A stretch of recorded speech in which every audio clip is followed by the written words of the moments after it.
আসসালামু আলাইকুম। আজকে দেখাচ্ছি মাংস দিয়ে লাউ রান্না। খুবই মজার। আমরা তেলের মধ্যে পেঁয়াজ, কাঁচামরিচ একটু ভেজে নিচ্ছি।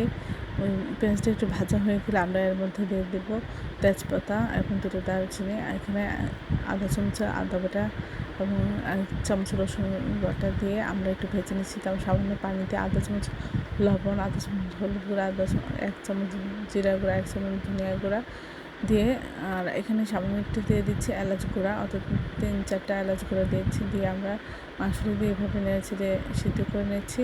আমরা প্রথমে খুব ভালো করে সিদ্ধ করে কষিয়ে নিয়ে তারপর লাউটা এর মধ্যে দিয়ে অনেকক্ষণ ধরে একটু কষাবো। এটা কষালে এটার টেস্ট বেড়ে যায়। তারপর পরিমাণ মতো ঝোল দিয়ে আমরা ঢেকে এটা রান্না করব।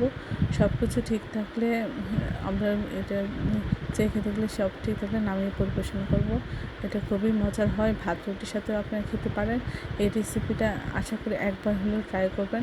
সবাই আমার চ্যানেলটি লাইক এবং শেয়ার দেবেন, সাবস্ক্রাইব করবেন এবং প্রিয়জনকে বেশি বেশি করে শেয়ার দেবেন। আমার চ্যানেলে সব রকম রান্নার রেসিপি রয়েছে, আশা করি যেমন আজকে দেখা যাচ্ছে চিংড়ি মাছ দিয়ে লাউ রান্না অসম্ভব মজার। আমরা চিংড়ি মাছের মধ্যে সামান্য লবণ, হলুদ গুঁড়া, মরিচের গুঁড়া দিয়েছি, দিয়ে মাখিয়ে নিয়েছি।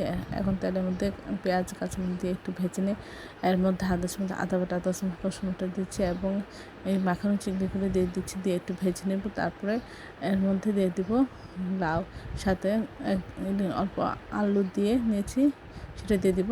আধা চামচ হলুদ গুঁড়ো, আধা চামচ ধনিয়া গুঁড়ো, আধা চামচ জিরা গুঁড়ো আর আধা চামচ লবণ দিয়ে আমরা এটা খুব ভালো করে কষিয়ে নিব।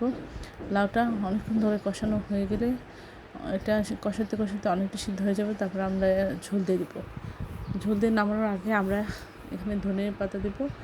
আমার ছিল না, তাই দেওয়া হয়নি। এটা অসম্ভব মজা হয় খেতে। আশা করি আপনার বাসায় এইভাবে একবার হলে ট্রাই করবেন। সবাই আমার চ্যানেলটি লাইক করুন, শেয়ার দেবেন, সাবস্ক্রাইব করবেন এবং প্রিয়জনকে বেশি বেশি করে শেয়ার দেবেন। আর আমার চ্যানেলে সব রকমের রান্না রয়েছে, আশা করি সেগুলি দেখবেন।